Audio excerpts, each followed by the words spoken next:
शब्दों का चयन एक देश के प्रधानमंत्री पार्लियामेंट के अंदर जो कर रहे हैं, एक उनकी हताशा, निराशा और जो उनका, मैं कहती हूँ उनके मन से जो उन्होंने मान लिया है कि हार हुई है।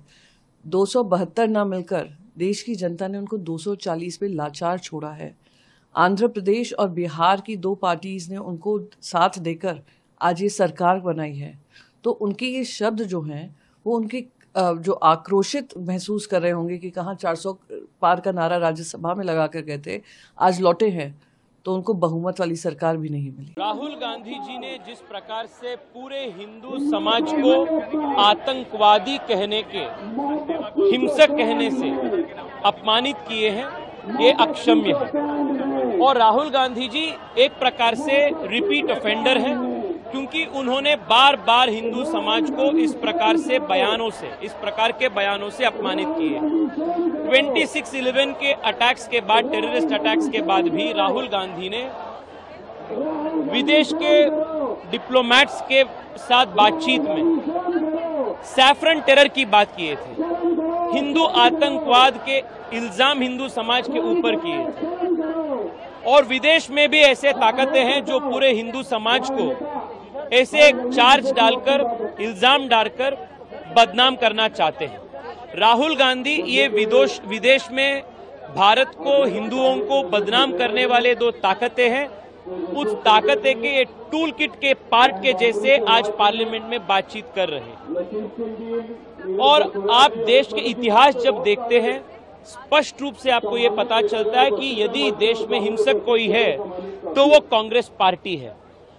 देश में आजादी के बाद आज तक जितने भी दंगे हुए हैं, जितने भी कम्युनल राइट्स हुए हैं, उसमें 80% से ज्यादा कम्युनल राइट्स कांग्रेस की सरकारों के रहते हुए तो देश के सबसे बड़ा हिंसक कोई है तो वो कांग्रेस पार्टी है और नेहरू गांधी परिवार। तो ऐसे व्यक्ति पूरे हिंदू समाज के ऊपर इस प्रकार के इल्जाम डालना ये अक्षम्य है। कल भी युवा मोर्चा के माध्यम से देश के कोने कोने में कांग्रेस कार्यालयों के सामने प्रदर्शन हुआ था और अहमदाबाद में, तेलंगाना में, ओडिशा में कांग्रेस पार्टी के कार्यकर्ता युवा मोर्चा के कार्यकर्ताओं के ऊपर हमला किए, पत्थरबाजी किए।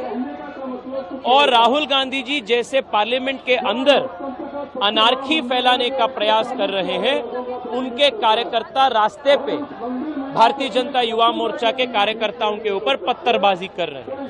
पूरे हिंदू समाज से राहुल गांधी जी माफी मांगना है, बेशर्त माफी मांगना है, यही हम सबके आग्रह है। सर, उनसे माफी मांगने के लिए जब बोला गया तो उन्होंने बोला कि मैंने हिंदू समाज को कुछ नहीं बोला, मैंने बीजेपी आरएसएस पीएम मोदी को बोला। माफी मांगने के लिए हालांकि अभी तक वो तैयार नहीं है। 3 दिन राहुल गांधी ने क्या बोले हैं वो स्पष्ट है, ऑन द रिकॉर्ड है, पूरे देश देखा है, पूरे देश सुना है। और आने वाले शताब्दी तक, एक 100 साल तक देश की जनता और विशेष रूप में हिंदू समाज कांग्रेस पार्टी को, राहुल गांधी को कभी माफ नहीं करेगी।